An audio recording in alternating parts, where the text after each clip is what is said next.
말라기 3장 8절. 사람이 어찌 하나님의 것을 도적질하겠느냐? 그러나 너희는 나의 것을 도적질하고도 말하기를. 여기는 하나님의 것, 나의 것 이렇게 번역했지만 하나님을, 나를 이해해요. 히브리어로 보면요. 사람이 어찌 하나님을 도적질하겠느냐? 그러나 너희는 나를 도적질하고도 말하기를 우리가 어떻게 주를 도적질하였나이까 하도다. 그 도적질이 곧 11조와 헌물이다. 그러는 거예요. 여러분, 이 이야기는요, 니네 11조 떠먹이면 도둑질하는 거다 이 말 아니에요. 거꾸로 이해하고 있는 거예요. 니들이 지금 하나님이 나를 도둑질하고 있는데 그게 어떻게 나타나고 있냐면 11조와 헌물로 나타나고 있다 그래요. 11조와 헌물을 마땅히 해야 하는데 니들이 몰래 빼돌려서 그걸 도둑질이라고 지금 하나님이 어떻게 그럴 수 있니 나쁜 놈들아 이러는 게 아니라고요. 그 행위를 도둑질이라 그래요. 나를 도둑질하는 거라 그래요. 너희 곧 온 나라가 나를 도적질하였으므로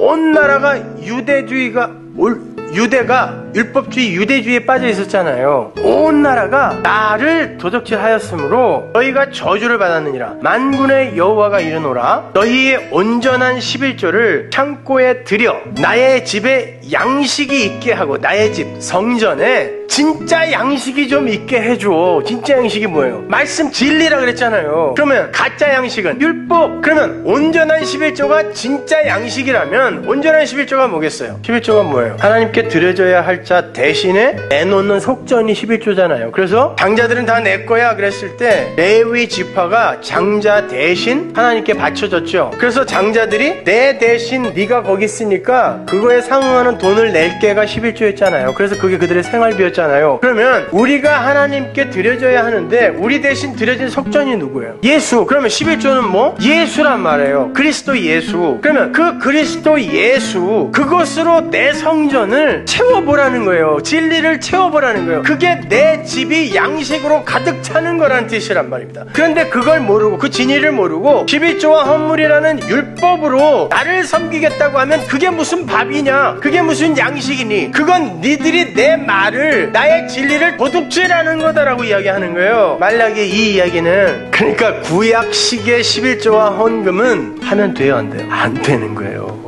그걸 하라고 사기치고 있잖아요. 이걸 예로 들어서 거꾸로 이야기하는, 그걸 거짓말이라 그래요. 그렇다고 헌금을 또 하지 말라는 건 아니에요. 나의 집에 양식이 있게 하고 그것으로 나를 시험하여 내가 하늘문을 열고 너희에게 복을 쌓을 곳이 없도록 붙지 아니하나 보라. 진짜 너희들이 그 진리를 알고 그 성전을 진리로 채운다면 그것 자체가 복인데 어떻게 내가 너희에게 복 안 주겠니? 이런 거예요. 11조 꼬박꼬박 하면 내가 그거 배로 튀겨줄게 이런 말이 아니란 말이에요. 이게 만군의 여호와가 이르노라. 내가 너희를 위하여 황충을 금하여 너희 토지 소산을 멸하지 않게 하며 너희 밭에 포도나무의 과실로 기한전에 떨어지지 않게 하리니 너희 땅이 아름다워짐으로 열방이 너희를 복되다 하리라. 만군의 여호와의 말이니라. 갑자기 13절 보세요. 여호와가 이르노라. 너희가 완악한 말로 나를 대적하고도 우리가 무슨 말로 주를 대적했습니까? 라고 하는도다. 갑자기 말로 이걸 결론을 내시죠. 그러면 하나님이 너희가 왜 나를 도적질해? 라고 했을 때 그 도적질은 결국 뭐에 관한 이야기라는 거예요? 말에 관한 이야기라는 거예요. 어떻게 이 율법, 말씀을 표피적으로 껍데기로만 알고 그렇게 11조와 헌금에만 묶여서, 제사 행위에만 묶여서 어떻게 나를 그렇게 곡해하고 거짓말장이로 만드냐? 니들이 나를 도둑질하는 거야 라는 말이에요. 말라기 이 얘기는. 거기에 쓰인 완악한 말은 하자크, 다바르예요. 하자크는 쪼개다, 수선하다. 다바르는 제가 말씀드렸죠 여러분? 아마르와 다바르. 아마르는 진리 자체이고 우리가 알아먹을 수 없는 거예요. 그래서 그걸 다바르, 껍데기로 이야기를 해주는 거죠. 레마와 로고스의 관계예요. 그것이 다바르, 하자크 다바르. 그러니까 수선된 말, 쪼개진 말 이런 뜻이에요. 완악한 말이라는 게. 쪼개지고 수선되면 뭐가 돼요? 진리가 율법이 되는 거예요.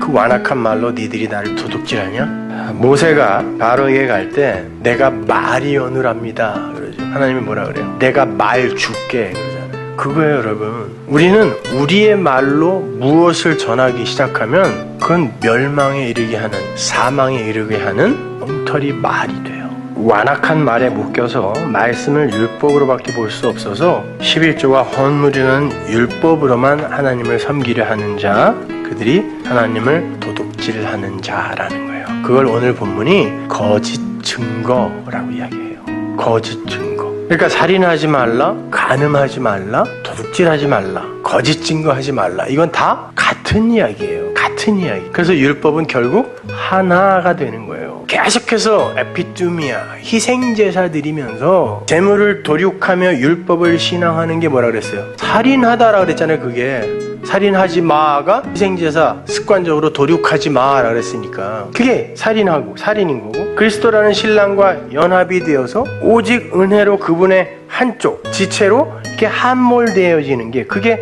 구원임에도 불구하고 스스로가 독립적 존재가 되어 선악 구조의 그 안에서 선악의 주체가 되겠다고 하는 게 이혼이잖아요. 그리고 그걸 간음이라 그런다 그랬죠. 그리고 그걸 옳은 걸로 전하는 게 뭐예요? 거짓 증거예요. 똑같은 이야기인 거예요. 그걸 올바로 알아. 아, 하나님, 그러면 우리는 그렇게 우리 측에서 하나님께 드려서 어디에 도달하는 게 아니라 하나님으로부터 선물로 은혜로 받는 거예요. 이걸 하나님부터 사랑을 받는 거라 그러고, 그걸 전하는 걸 사랑을 전한다 그래요. 그래서 이 네 가지가 사랑으로 완료되는 거고, 그것을 예수님이 앞에서 홀이라도 갚지 않으면 절대 옥에서 못 나와가, 홀이가 뭐예요? 4개 중에 마지막 것이란 뜻이라 그랬죠. 쿼러. 그 사랑으로 완료하지 못하면, 율법을 다 이해하지 못하면 니들은 율법의 감옥에서 못 나온다, 이런 뜻이라.